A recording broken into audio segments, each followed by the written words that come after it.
Welcome back to the Deep Dive.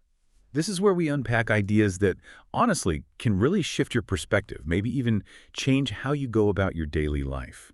Today, we're diving headfirst into something pretty profound, a really powerful human emotion, one that often shows up with this heavy, undeniable weight, especially, as time starts running short.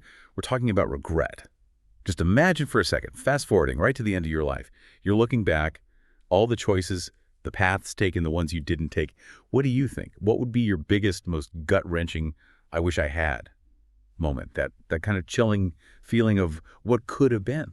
It's a really powerful question, isn't it? And incredibly universal. It touches something fundamental in all of us because, from a young age, most of us, we start weaving these like intricate plans, these vibrant ideas for our lives. Ambition, love, experiences. Yeah, the big dreams. Exactly. Grand dreams, deep aspirations, things we desperately want to do or become. We picture certain relationships, achievements, even just a certain way of being.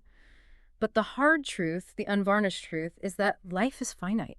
It's just a collection of moments. And time, well, it's the one thing you can't get back. It inevitably runs out. And the tragedy is, for way too many people, a huge chunk of those dreams, those aspirations, they're just left hanging, unfulfilled, like threads in a tapestry someone stopped working on. And it's right there, in that gap, that chasm between the life we hoped for and the one we actually lived.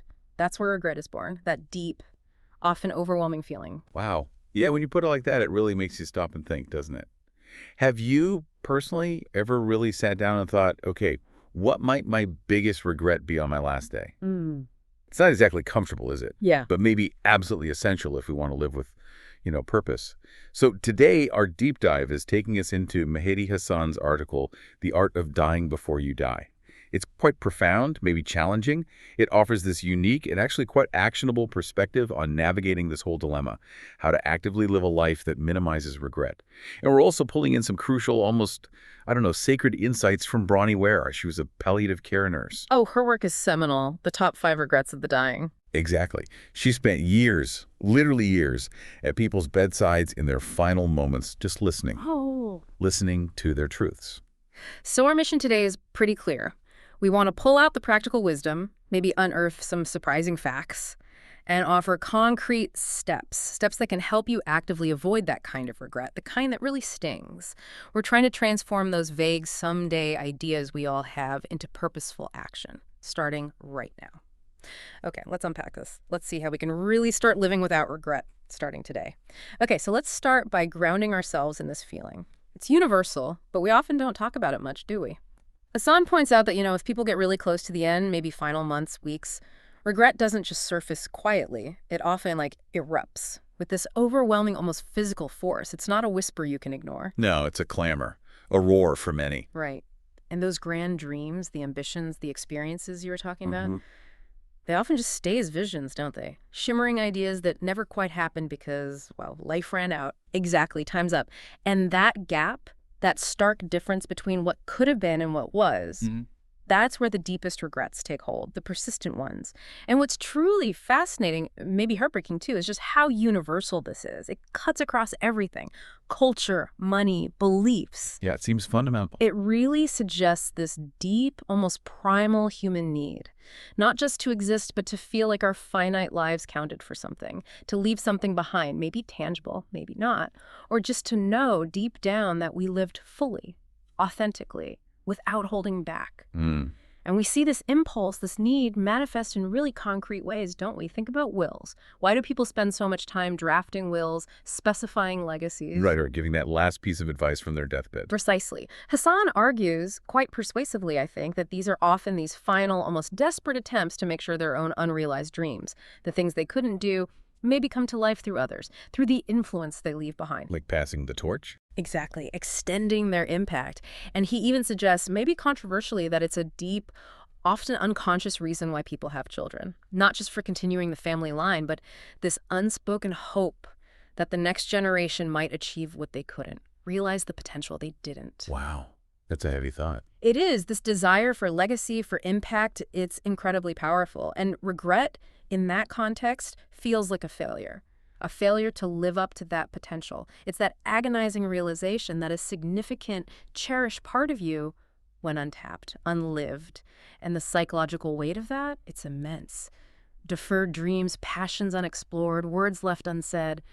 It can become this crushing burden at the end. That image is so powerful, isn't it? This idea of reaching into the future, trying to influence it, because your own clock is just ticking down relentlessly. It really makes you question what you prioritize day to day. Are we just chasing distractions, or are we actually building the things we hope to leave behind? The legacy, the experiences, the connections. It's a real challenge for all of us, I think. It absolutely is. And it's not just mental, that burden. It can physically impact people's final days, that weight of unresolved feelings. It speaks to this deep need for coherence in our life story, completeness. Okay, so this weight, this burden, it leads us straight into what the author calls the dangerous illusion of infinite time. And this, I think, is where it hits home for pretty much everyone listening, because it's just so relatable. We all kind of instinctively see death as something that happens, well, to other people. Right. It's abstract. A news story, a statistic. Yeah, tragedy about someone else, a neighbor maybe, but never, ever us. We tell ourselves, oh, I've got plenty of time. It's not my turn yet. And that's a classic psychological defense, isn't it? Deeply ingrained, even though we're surrounded by reminders of mortality every single day. Stark reminders. You see faces from school, friends, people your age, suddenly gone. Tragic accidents involving strangers, unexpected illnesses. Yet Hasan admits it himself, quite candidly. He says something like, despite these constant reminders, I rarely think about my own mortality. I live with a sense of security, this deep belief my hourglass is still full. Yeah. And this mindset, often unconscious, it profoundly shapes our daily choices, doesn't it? It breeds procrastination, complacency. Putting things off. Exactly. We put off what truly matters. We assume our future self, who we imagine will be wiser, more energetic, less busy, somehow will handle it. Yeah, the mythical future self. It's that future self bias or present bias. We discount the future, overestimate our future capacity. We think there's always a tomorrow. But death, as Hasan reminds us so starkly, it's impartial. It will knock on our door, sometimes without any warning. And suddenly, that shocking realization hits. My time is up. And in that irreversible moment, the floodgates open. Regret over inaction, unfulfilled potential, words unsaid. It can be overwhelming, a torrent.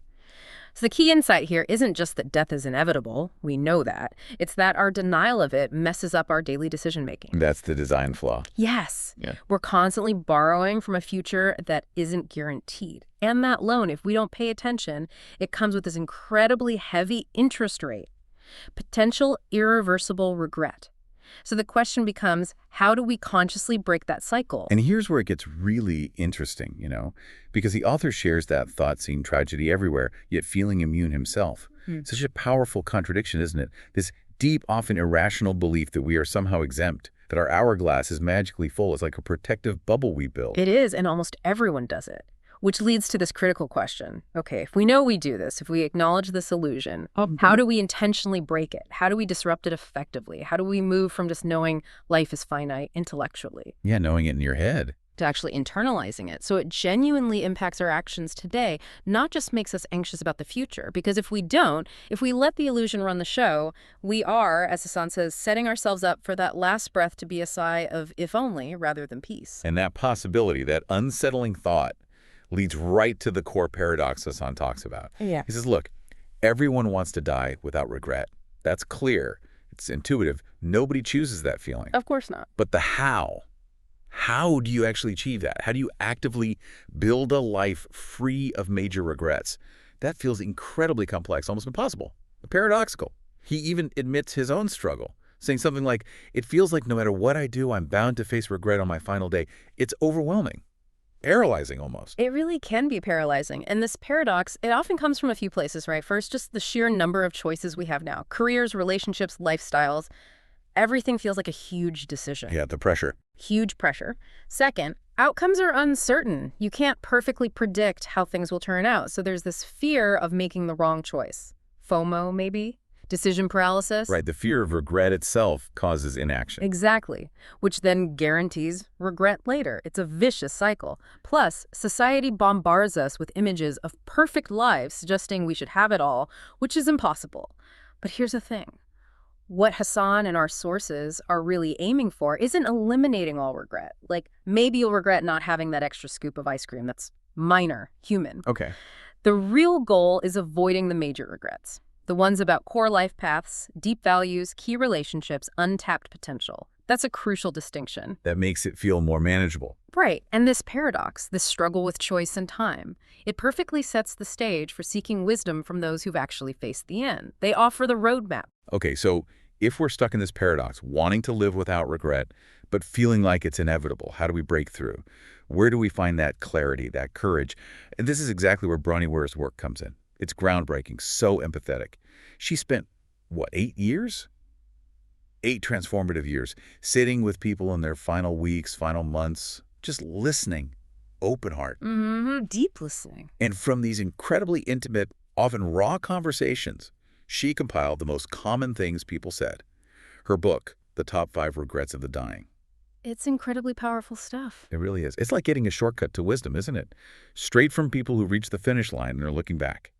A user manual for life, written by those who completed the journey. Her perspective is just uniquely valuable because it's not theory, right? It's not philosophy from an armchair.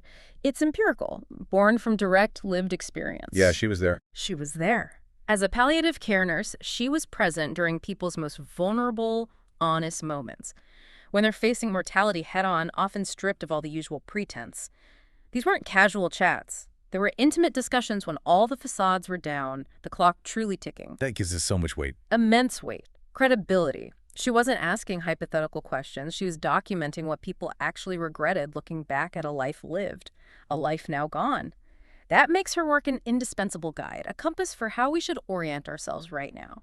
And what she found after all those years were these 5 remarkably universal regrets.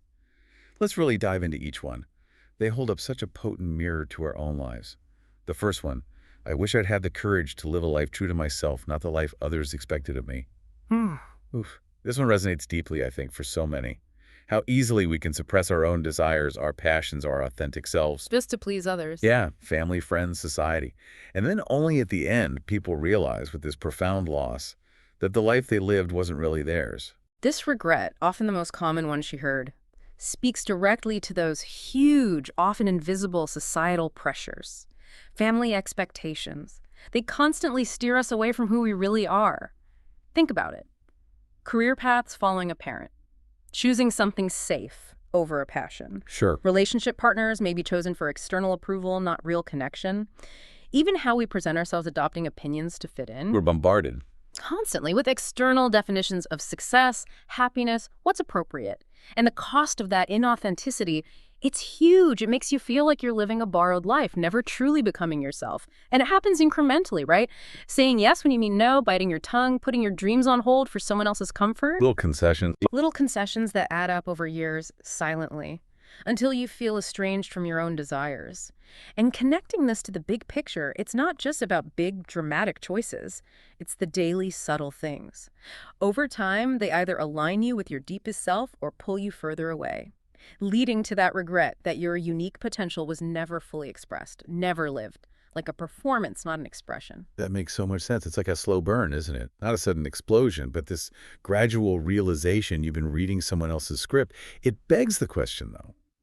How do we even figure out what our true selves want amidst all that noise? Yeah, that's the work, isn't it? It takes deep, consistent self-reflection, and often real courage.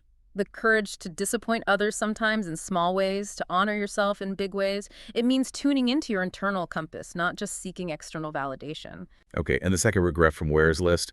This one hits perhaps even harder in our modern, always-on world. I wish I hadn't worked so hard. She found this was particularly poignant for many, especially men of the generation she nursed, often the main breadwinners. They deeply regretted missing their kids growing up, missing time with their partners, all for the career.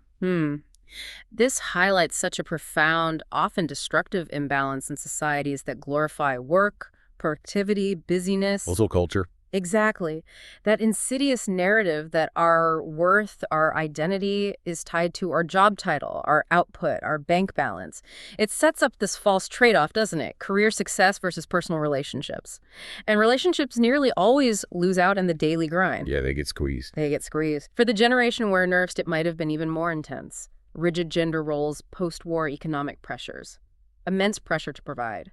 They often felt they had to do it for the family only realizing too late what they sacrificed of their family time. That's the tragedy. It is. The regret isn't always about the work itself. Accomplishment can be fulfilling. It's about the profound, irreplaceable losses. Missing those formative childhood moments, they're gone forever.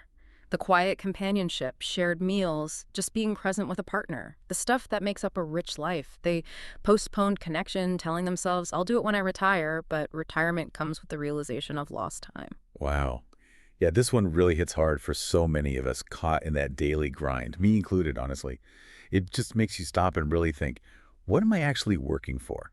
And what irreplaceable moments, what connections am I maybe sacrificing without even realizing it? How do people even begin to push back against that hustle culture without feeling like they're, falling behind or risking financial stability? That's the crux of it, isn't it?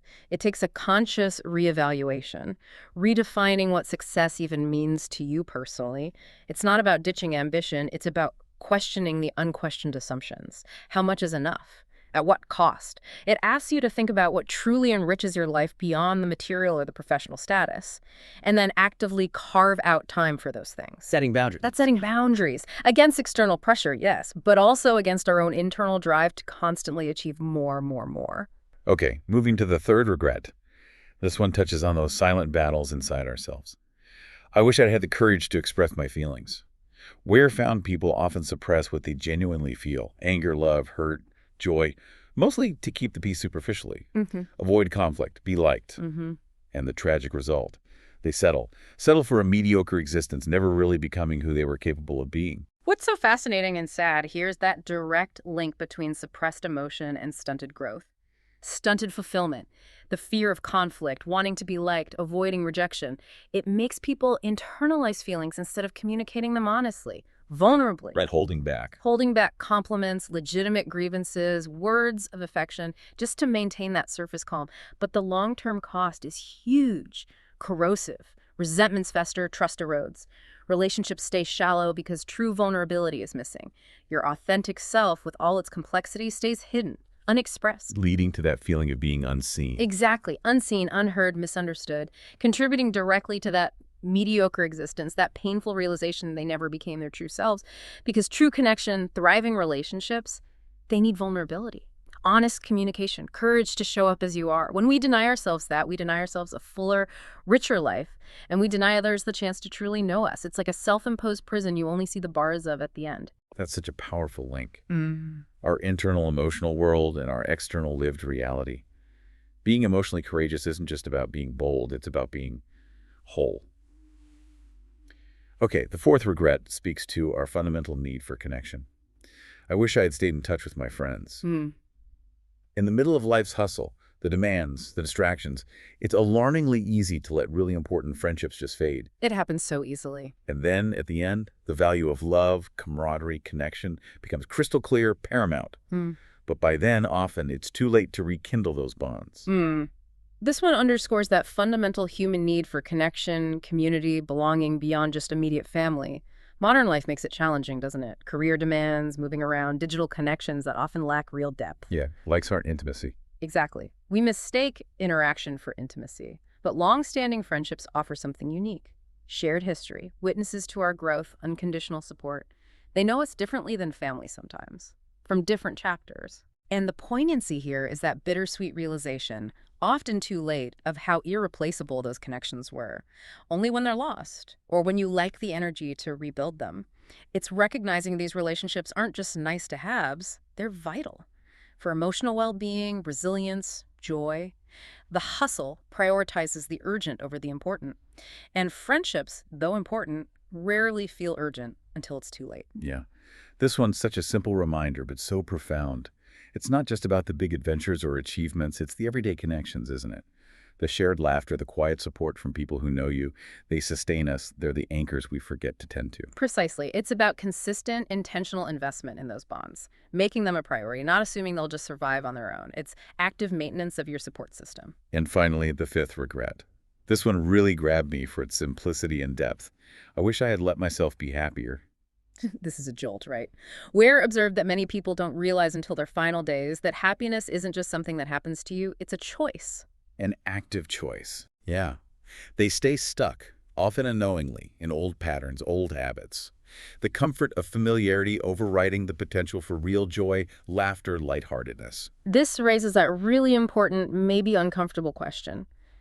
If happiness is a choice, like so many wisdom traditions say, why do so many people put it off? For a whole lifetime sometimes. Yeah, why? It points to the incredible power of ingrained patterns, habits.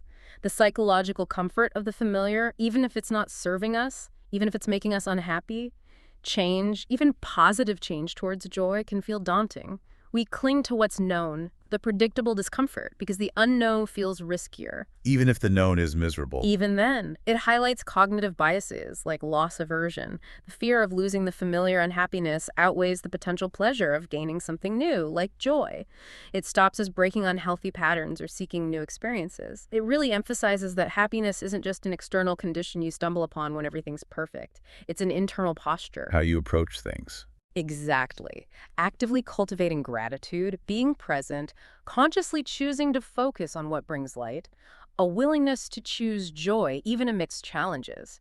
It takes courage to step out of that comfort zone of predictable unhappiness and actively pursue what makes you authentically happy, giving yourself permission to be joyful and then creating the conditions for it. Wow. So these 5 regrets, distilled from all those final conversations, they provide this invaluable roadmap, don't they? What to actively avoid. It's a stark warning, but also a huge gift, really. But the critical question remains, how do we actively build a life that steers clear of these pitfalls? Not just hope we avoid them, but consciously build differently. How do we translate this wisdom into daily action? Okay, this brings us to a surprisingly powerful idea. A philosophy Mehedi Hasan believes is the ultimate key to living without regret. He calls it living in the shadow of death. Now, let's unpack this because, on the surface, Memento Mori, that old Latin phrase, remember you must die, it sounds heavy. A bit morbid, maybe. Depressing.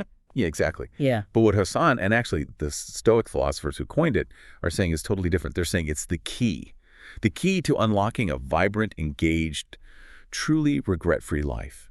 It's about consciously using the certainty of death, not to create fear, but to fuel our lives, to inject urgency, purpose, meaning into every moment. That's spot on. The Stoics, they were masters of practical philosophy. They weren't pushing for some morbid obsession or despair. They saw a profound truth. Acknowledging our finitude, the fact that time is limited, is the most powerful catalyst there is for truly living. Using death to fuel life. Precisely. By internalizing that our time here is finite, precious, we instantly sharpen our focus, clarify our priorities. We shift from just drifting along, passively existing, often distracted, to being actively engaged, purposeful. It's a huge contrast to how we often view death today, something to fear, ignore, put off thinking about. Yeah. For the Stoics, this constant, gentle awareness of death wasn't some grim reaper hovering. It was a tool. A tool for living more intentionally, more courageously, more fully right now. It injects this vital, electrifying urgency into every decision, every interaction. Cuts through the trivial stuff that eats up our days. It reminds us, now is all we're guaranteed. In the journey to cultivating this powerful, life-affirming practice, Hasan says it starts with something surprisingly simple, potent though. He says, take out a pen and paper, start a list, and the heading is stark but clear. Before I die. Now, this isn't your average bucket list, is it? It's something deeper, raw. Oh, much more profound. Way more challenging than a typical bucket list, which often just focuses on, achievements or pleasant experiences. Hasan stresses this needs to be a raw, unfiltered inventory of your deepest desires based on your current reality. Raw and unfiltered. Yes. And here's the critical part. He says it can and should contain everything, even the thoughts you're afraid to admit. Wow. Okay. That raw, unfiltered part is absolutely crucial for this exercise to work its magic. Why include the thoughts you're afraid to admit? The dark stuff, the uncomfortable impulses, because it taps into that psychological need to acknowledge all parts of yourself, including the shadow self. Those repressed desires, fears, even destructive urges we push away. Things we don't like to look at. Exactly. If they stay repressed, they don't vanish, they fester. Subconsciously poisoning the present, causing unease, maybe leading to regret or self-sabotage later. By getting them onto paper, you start the process. Understanding, acknowledging, processing them in a safe space. It's profound self-confrontation. Integration. He gives some really striking examples, almost shocking to show how honest you need to be. Like, maybe you have a burning desire to curse out someone who wronged you in public. Write it down. Or maybe someone deceitful ruined you financially, and a dark part of you fantasizes about robbing them. Put it on a list. He even says maybe the justice system failed to punish a violent criminal and you feel an impulse to take the law into your own hands, write it down. I mean, these are intense, way beyond wanting to see the Eiffel Tower. And what's fascinating there, and it shows the radical honesty needed, is that it encourages confronting these primal impulses, even the uncomfortable, vengeful ones, as a first step towards understanding and strategic action, not repression. So the goal isn't to actually do these things. No, quite the opposite. The goal is to acknowledge they exist, give them form on paper, then interrogate them objectively. Writing them down externalizes them, creates distance so you can examine their roots, their potential consequences. It's a confrontation many people avoid, pushing thoughts down. But Hasan argues it's essential for a truly regret-free life, because unaddressed energy finds an outlet, often a destructive one. Okay, and that leads to the absolute crucial next step, the turning point. Yeah. After you've bravely written down a desire, big dream, or dark impulse, you have to ask yourself one vital question: why? Yes. Why this desire? Why this impulse? The goal here, he says, isn't necessarily to act on every dark thought that bubbles up. It's to exercise the demons of regret, understand them, and choose a better path. This why question is the absolute linchpin. No exaggeration. It transforms the list from just an inventory into profound self-interrogation. Critical thinking, emotional intelligence, understanding the root cause, the underlying pain, injustice, unmet need, trauma behind an impulse allows for strategic action. And that strategic action will almost certainly not be the initial destructive impulse itself. Right. Like the raw rage, hate, desire for revenge in those extreme examples, Hasan notes acting on them will almost certainly breed even more regret. Spiraling consequences. Exactly, creating a whole new wave of problems, remorse. He's not saying the feelings aren't valid. He's guiding us to understand their source. He also admits, pragmatically, some traumas have no simple cure. Psychology cannot erase every scar. The point is to unpack the need or pain driving the impulse, not just react to the surface emotion. Find the why behind the what. Precisely. Once you understand the why, you can find more constructive, less regret-inducing ways to address it. Maybe it is saying sorry or thank you, seeking justice through proper channels, transforming rage into advocacy. It's about consciously choosing a path towards healing and growth, not more destruction. That makes sense. It's the filtering mechanism, isn't it? The why step. Not about indulging every fantasy, but understanding its origin, its fuel, and critically, the potential consequences of acting on it. Because like the author says, some paths, especially those driven by unchecked destructive urges, just lead to more regret, deeper unhappiness. Exactly. It's about developing emotional intelligence and foresight. Real freedom from regret isn't avoiding difficult emotions. That's impossible, unhealthy. It's processing them wisely, interrogating their source. Then consciously choosing actions aligned with deeper values and long-term well-being, not just reactive impulses. The difference between a knee-jerk reaction and a thoughtful, purpose-driven response. And this deep self-understanding, this filtering, leads into a powerful reflection on the fundamental choice between creation and destruction. Hasan puts it very starkly. We all hold the power for both. Within us. Yeah. He says, destroying someone's life or even your own takes time, energy. Fulfilling your dreams, building a meaningful life, that also takes time. Focus, energy. The point is, the choice of how to spend that finite resource, your life's energy, your moments, is entirely yours, irrevocably. He uses that brutal example. If you murder someone and end up in prison, what happens to the rest of the items on your list? Oof, yeah. It raises that crucial, often ignored question about personal sovereignty. How do we allocate our ultimate non-renewable resource, time? It's finite, precious. Every choice for one path means not choosing another. That's opportunity cost, made incredibly clear. Starkly clear. And Hasan really hammers home the self-defeating nature of revenge. The impulse feels powerful, maybe satisfying for a second, but he shows how it just consumes vast resources, time, energy, mental space that could be used for building, creating, nurturing, healing. It eats you up. It does. He compares it to a war between nations that never truly ends, where both sides lose more than they could ever gain. Seeking revenge isn't just morally complex. It's a trap that can consume a lifetime, he says. It stops you pursuing anything else on your list. Sabotages your own chance at a regret-free life. We have agency over how we use our time. The deep dive here is understanding the long-term ROI of our actions, not just the immediate, often empty gratification of destructive urges. It's a strategic choice for our lives. So, given that stark choice, the author pushes for deliberately building a balanced and creative list. He says, look, if you absolutely must seek revenge, if that impulse won't go away immediately, Find a constructive, ethical way. Reconcile it with your conscience, with society's laws, maybe legal channels, creative expression, advocacy. Right, find a non-destructive outlet. But his core message is, if you want to build, create, connect, love, experience, that's where you pour your finite energy. Yeah. And he gives practical advice too. Start small.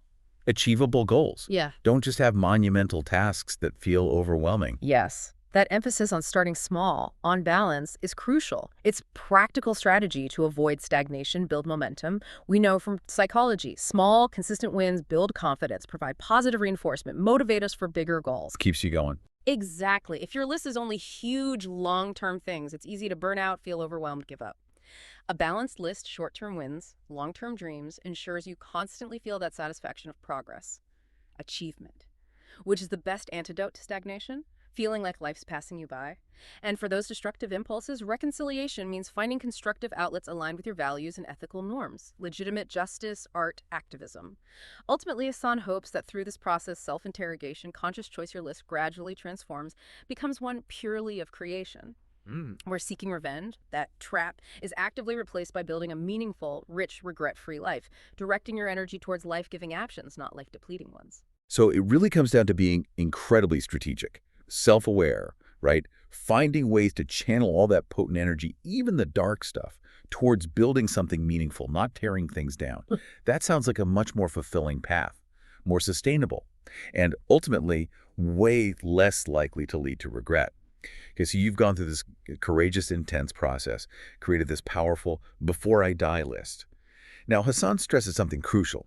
It's not set in stone. It's not rigid scripture. No, it needs to be flexible. Exactly. He urges us to refine it, modify it, adapt it as we grow, as circumstances change, as our self-understanding deepens. And then he adds this small but absolutely vital note right at the end. If I die before completing this list, I will not blame myself. That's key. This conscious acceptance, he says, is the final step, the liberating step in truly freeing yourself from regret's grip. That instruction, embrace flexibility, self-compassion, it adds such a vital layer of wisdom. It acknowledges reality, right? Life is unpredictable. Circumstances change constantly. Our goals should evolve as we grow and learn. The list isn't a prison. Not at all. It's a living document, a guide, a compass to help orient you. And the self-compassion part is huge. Because self-blame itself can become a major source of regret, turning the whole effort into another burden. Right, beating yourself up for not being perfect. Exactly. By consciously saying, I will not blame myself, you break that potential cycle of self-recrimination, that pursuit of impossible perfection. True freedom from regret isn't about ticking every single box flawlessly. Life rarely works like that. It's about the process. Living intentionally, with courage, authenticity, committed to what matters to you, and then accepting your lived experience, knowing you gave it your best within your circumstances, committing to living fully, then letting go of the need for a perfect score. That's such a freeing idea. The intention, the effort, that's what really counts, maybe more than hitting every single target. He then goes on to describe what this actually looks like, the embodiment of this philosophy. He's seen people who live this way, people who, spontaneously take a trip, who consciously make real time for friends, family. Prioritize connection. Yeah. Who watch movies, play sports, just find the time, the space, the opportunity to savor life's beautiful moments, the small ones too. And he emphasizes, it's not that they have unlimited money or endless free time. No, it's about mindset. It's an intense desire, a ferocious desire not to let life just slip by in a haze. They actively, consciously refuse to live a life that leads to regret. And this is where it gets really interesting, doesn't it? Because this description directly counters several of Bronnie Ware's big regrets. Oh, good point. Taking spontaneous trips, making time for friends that directly addresses, I wish I hadn't worked so hard, and I wish I'd stayed in touch with friends. Actively savoring moments, seeking joy and laughter that consciously chooses happiness, countering, I wish I had let myself be happier. It all connects. It really does. It's a profound shift in mindset. It shows it's not primarily about having more stuff, money, time, perfect situations. It's about a fundamentally different relationship with time itself, a recalibration of priorities. It's powerful proof of intentional living, where the desire to avoid future regret fuels a proactive engagement with life's joys, connections, and fulfillment right now. They understand life's richness isn't an accumulation, but an active experience and sharing. And this shift, this profound change in our relationship with time, and surprisingly, even with productivity, Hasan says that's the ultimate, most tangible benefit. The benefit of creating this list under the shadow of your own mortality. When you truly deeply internalize that time isn't endless, it's finite, precious, you start almost instinctively to value it properly. Yeah, you use it differently. Completely. Those vague some days, eventually, they transform dramatically into concrete, actionable plans with timelines. This is exactly where awareness of finitude becomes that powerful catalyst, that alchemical agent. It creates immediate urgency. Procrastination, that habit of saying, someday I'll do X, it just loses its power. Someday feels like never. Right. The abstract, someday I'll visit the mountains, literally becomes, okay, I'm going to the mountains on the 1st of next month, because someday suddenly feels way too risky.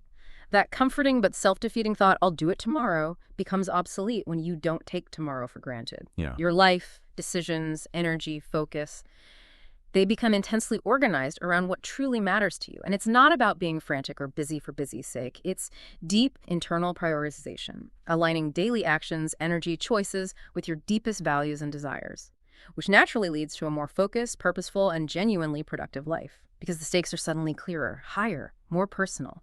It directly combats that dangerous illusion of infinite time. It makes complete sense, compelling sense. When you see every moment as precious, as a gift, you're not just passively planning for some vague future. You're actively living for it now. And this realization naturally leads to purpose-guided planning and, crucially, immediate action. Exactly. You'll still plan for the future, of course, that's responsible. But the planning is different. It's guided by purpose, by that clear, self-excavated list of priorities, not by default or external pressure. Yeah. And this brings us to the most actionable advice, right, from all our sources. If there's someone you need to apologize to, someone whose forgiveness you seek, do it now. Don't put it off. Rip off the Band-Aid. Yeah.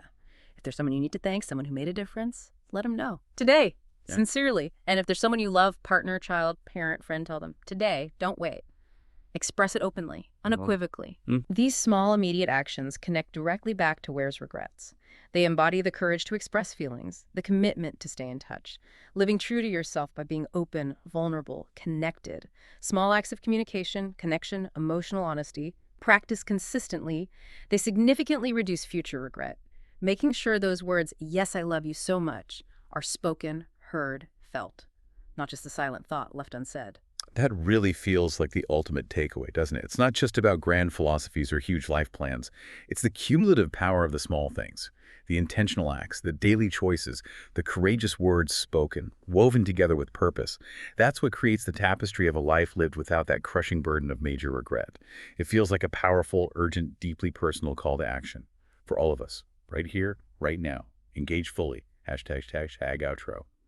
And that brings us towards the end of this, well, incredibly insightful and I hope profoundly moving deep dive into the art of dying before you die. We started by facing that universal trap of regret, didn't we? And that dangerous illusion of infinite time that holds so many of us back. That core denial. Then we got that invaluable, almost sacred wisdom from Bronnie Ware's 5 Regrets, gathered from people looking back, showing us what truly matters at the end. And finally, we explored Memento Mori, remembering our mortality. Not as something morbid, but as this transformative, life-affirming practice and that powerful before I die list exercise. A catalyst. A tool for clarity. Exactly. The goal, as we've seen, isn't fearing death. It's letting its certainty ignite a life of urgent, purposeful, authentic, connected living. Starting today. And this deep dive hopefully gives you more than just information. It offers a practical framework, doesn't it? A kind of user manual for you listening now to start putting these powerful ideas into practice in your own life right now. It's about empowering you to actively design a life free from those huge life-altering regrets, making those shifts in perspective and action so your final moments can be filled with peace, contentment, satisfaction. Not that agonizing weight of what if and if only, making your life from now on a conscious masterpiece. So here's a final thought to leave you with. If that list, our deepest desires, our rawest impulses, our potential regrets, if that truly reflects what makes us human, our longings, fears, capacity for creation and destruction, then what would the world actually look like if every single person committed to living their before I die list? Authentically, courageously. That's a big question. How might our communities, our relationships, our collective future, our whole society, how might it be transformed if we all truly embrace today as the most precious, non-renewable moment, acting with intention? What would your why question reveal? once you truly confront your deepest desires? And what immediate courageous action might that inspire in you? We really encourage you to find out. And maybe, just maybe, to begin living your answer today. Thanks so much for joining us on The Deep Dive.